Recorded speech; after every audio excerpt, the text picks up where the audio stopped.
Les amis, bonjour à toutes et à tous. Nouvel épisode CIC eSport Inside, votre rendez-vous pour décoder l'énergie eSport et mieux comprendre son impact sur la société, sur le business et sur le sport.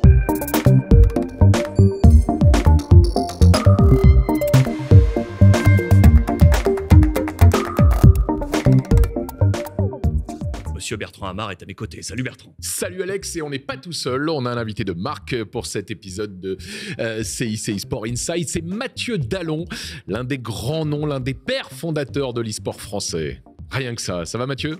Ça va très bien, merci. Ravi, merci d'être avec nous une nouvelle fois.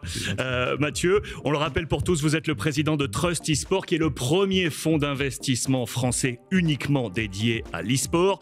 J'ai en tête plein de gros chiffres.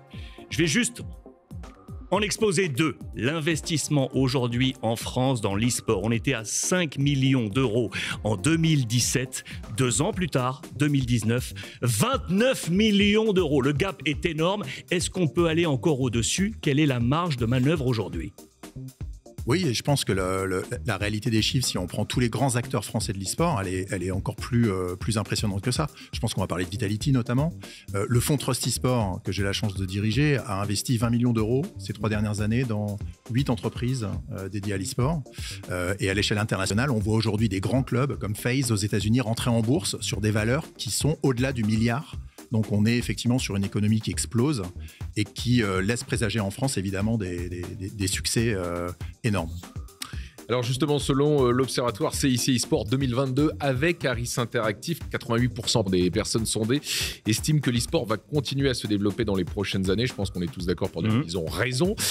Moi, ce qui m'intéresse, c'est de voir un petit peu la nature des projets, puisque effectivement, en tant que fondateur de Trust eSport, tu vois apparaître toutes sortes de créations d'entreprises. On a vu beaucoup de clubs eSport se monter, d'agences de talents, de studios de jeux vidéo. Est-ce que tu vois la nature des projets dans l'e-sport évoluer au fil des années? Oui, alors, comme tu le dis, pendant 10 ans, ce qui a constitué l'essentiel de l'investissement dans l'e-sport, c'était d'abord du financement des tournois. Il fallait que les compétitions existent. Ensuite, du financement des clubs, il fallait qu'il y ait des grands clubs qui jouent. Et puis, en tâche de fond, le financement des jeux. C'est quand même la base aussi. Il faut que les grands studios aient des moyens pour développer des jeux un peu innovants. Et la tendance depuis maintenant 1 an et demi, 2 ans, c'est tous les services qui sont autour des tournois, les services qui sont autour des clubs ou des joueurs et les services autour des jeux. Donc, services autour des jeux, c'est tout ce qui concerne la sécurité, par exemple, la lutte contre la triche, les échanges d'objets virtuels. Comment est-ce qu'on fait pour avoir un portefeuille d'objets virtuels qu'on va pouvoir trader à l'extérieur du jeu? Et autour des joueurs, tout ce qui concerne la performance. Comment est-ce qu'on fait pour mieux jouer, pour gagner ces petits centièmes qu'on gagne dans l'athlétisme? Bon voilà, dans l'e-sport, comment on fait pour les gagner? Et puis autour des tournois, c'est tout ce qui va concerner le broadcast, tout ce qui va engager les marques dans l'image, notamment l'image parfois même dans le jeu. Tout ça, ce sont des sujets innovants qu'on voit tous les jours. Et nous, on a regardé à peu près 600 dossiers en 2 ans. Donc pour te dire que le marché est assez actif. Mathieu, je pense également aux jeunes entrepreneurs qui nous regardent, là, ceux qui veulent se lancer maintenant sur un premier pas. Tu l'as fait, toi, il y a plus de 20 ans maintenant, au début des années 2000. Ça commence à passer un petit peu. Tu étais notamment à la création en 2003, on le sait, de SWC, qui est la Coupe du Monde du jeu vidéo, pour parler un peu plus vulgairement pour ceux qui nous regardent. Les obstacles ont peut-être changé en 20 ans. Quels sont les obstacles aujourd'hui pour un jeune entrepreneur et quelles sont les astuces pour les éviter?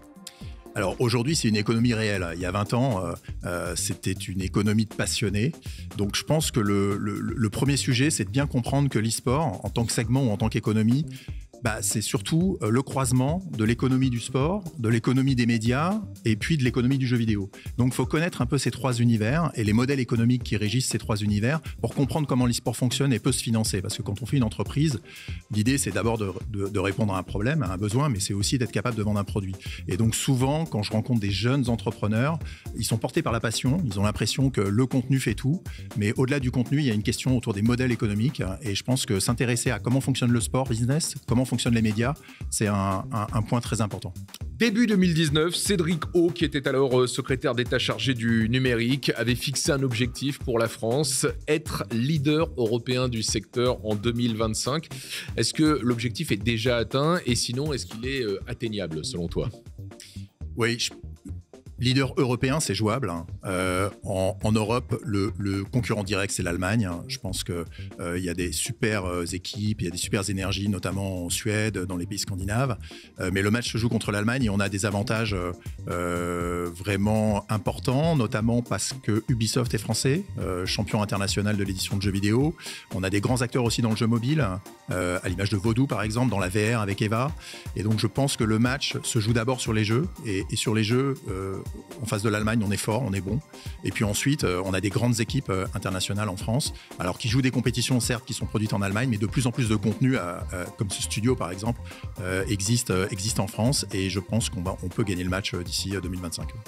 Voilà une nouvelle fois un bon paquet d'éléments qui vont très certainement à la maison vous donner envie d'entreprendre dans l'e-sport en France. Merci monsieur Mathieu. Merci à vous. Merci monsieur Bertrand. Salut Alex.